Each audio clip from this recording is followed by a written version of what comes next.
ভায়েকক ধৰিছে হোজাই আৰক্ষীয়ে। দিলুৱাৰ বোলাজনৰ ককায়েক এজন এষ্টাব্লিছ মাটিৰ দালাল।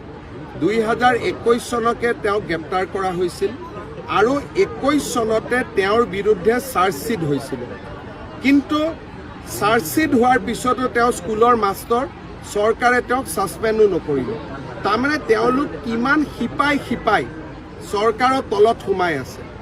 আৰু দিলু আৰু এটা ডাম্পাৰ বেপাৰী, সাংবাদিকতাৰ কোনো গুণ চৰিত্ৰ একো নাই। হোজাইত গৈ সুধিব, গোটেই ঘৰখনকে মাটি দালাল বুলিয়ে জানে। ভায়েকক ধৰিছে হোজাই আৰক্ষীয়ে।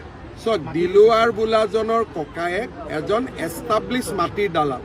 2021 চনকে তেওঁক গ্ৰেপ্তাৰ কৰা হৈছিল আৰু 21 চনতে তেওঁৰ বিৰুদ্ধে চাৰ্জশ্বিট হৈছিল। কিন্তু চাৰ্জশ্বিট হোৱাৰ পিছতো তেওঁ স্কুলৰ মাষ্টৰ, চৰকাৰে তেওঁক ছাছপেণ্ডো নকৰিলে। তাৰমানে তেওঁলোক কিমান শিপাই চৰকাৰৰ তলত সোমাই আছে। আৰু দিলু আৰু এটা ডাম্পাৰ বেপাৰী, সাংবাদিকতাৰ কোনো গুণ চৰিত্ৰ একো নাই। হোজাইত গৈ সুধিব, গোটেই ঘৰখনকে মাটি দালাল বুলিয়ে জানে।